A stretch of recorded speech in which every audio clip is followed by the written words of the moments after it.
I first saw her standing on the glass cliffs of Meridian 9, the wind pulling at her silver cloak while her eyes searched the storm-filled horizon. She was not like the others. In a colony teeming with miners, traders, and mercenaries, she looked as though she had stepped from another world entirely. Alien, fragile, and yet radiant in a way that made the industrial sprawl fade behind her. Her name, as I later learned, was Sarah. The colony called her an outsider, though technically she was one of U.S. registered, cleared, and even employed by the cartographers who mapped the planet's shifting terrain. Yet Sarah didn't walk with the brisk determination of miners or the stiff posture of officers. She moved like someone listening to a melody no one else could hear. People muttered about her strange mannerisms, the way she gazed at empty air as if it spoke to her. I hadn't spoken to her until the night the storms collapsed the southern ridge. I was helping in the relief effort when I saw her kneeling beside a damaged sensor unit, her long fingers brushing over its scorched casing. Everyone else rushed past, shouting orders, but Sarah just whispered softly, almost reverently. "You shouldn't be here," I told her, trying to sound firm.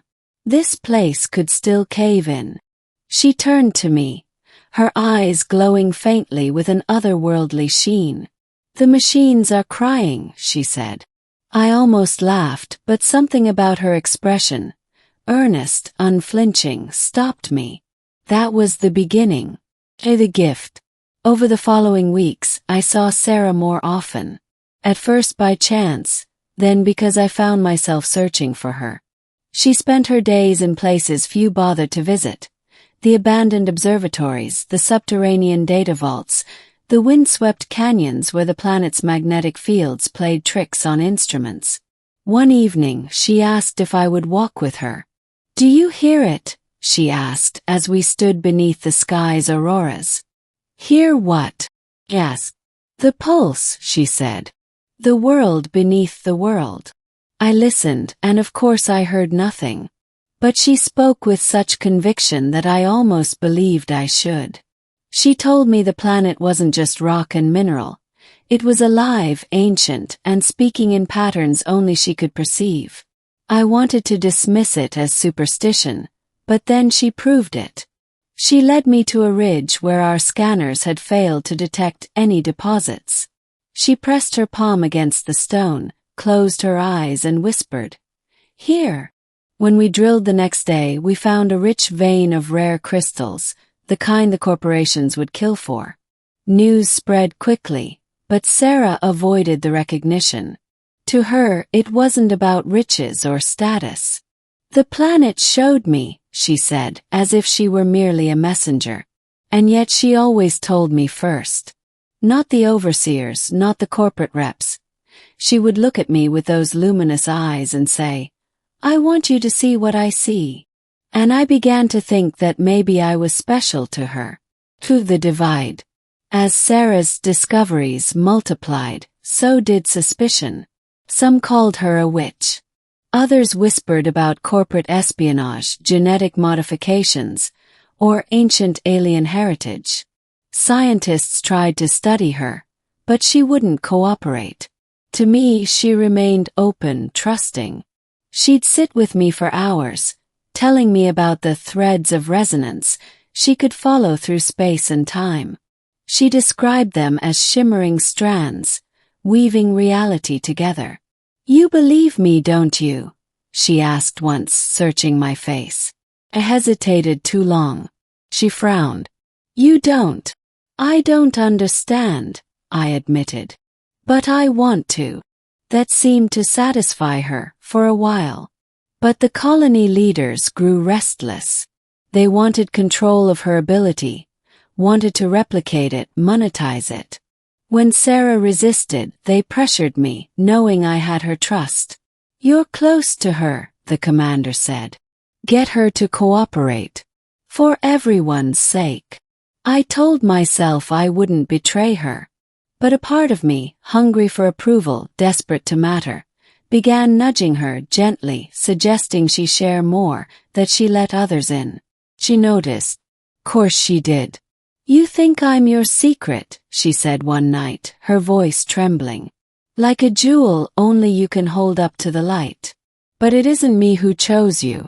It was the planet showing me you. Because you were the one who didn't look away when everyone else did. I didn't know how to respond. I told her she was wrong, that I did care, that she was special to me. But her eyes searched deeper than my words, and I felt stripped bare. 3. Revelation. The turning point came when she took me into the rift. It was forbidden territory. A canyon that radiated energy so intense our instruments malfunctioned within minutes. Sarah claimed the rift was the planet's heart, the place where all the threads converged. I followed her against orders, through tunnels that hummed like living veins. The air shimmered with static, and I swore I could almost hear what she had described, a low vibration pulsing beneath everything. At the center lay a cavern filled with towering crystalline spires, glowing with inner light.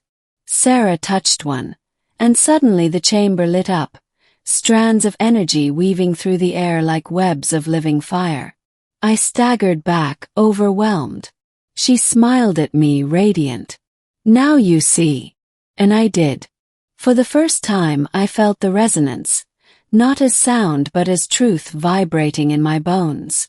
It was like the planet was alive, conscious, and Sarah was its voice. She turned to me. We can show them. Together. But when we returned, the colony didn't see wonder. They saw a threat. They wanted the rift mined, its energy harvested. Sarah begged them to stop, but they refused. And then they turned to me. Talk to her, they said. She'll listen to you. I told myself I was protecting her when I urged her to cooperate. I told myself compromise was the only way. But in her eyes I saw betrayal. You want me to give them everything, she whispered.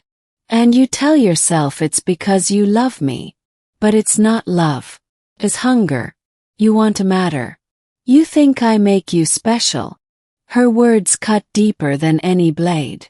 The fracture. When the corporations began drilling near the rift, the planet fought back. Quakes shook the colony, storms ravaged the skies. Systems collapsed, people died. Sarah disappeared. I searched for her everywhere, but she was gone. Until one night, when I found her at the glass cliffs again, where we had first met. She looked older, as if the planet's pain had etched itself into her. You still don't understand, she said. It was never me. It was always the world trying to reach through me. And I thought maybe you could help because you listened once. But you were listening to me, not to it. Teach me, I begged. I'll listen now. Her eyes softened, but only for a moment. It's too late. They won't stop. And the planet won't forgive. The next morning, the colony's central hub was swallowed by a quake. Survivors scattered. Communications with the outside collapsed. Meridian 9 became a tomb. And Sarah vanished once more. The end that lingers. I survived. Somehow. I wander the ruins, haunted by what I saw, by the threads of resonance that still hum faintly beneath the ground. Sometimes when the storm's quiet, I think I hear her voice in the wind.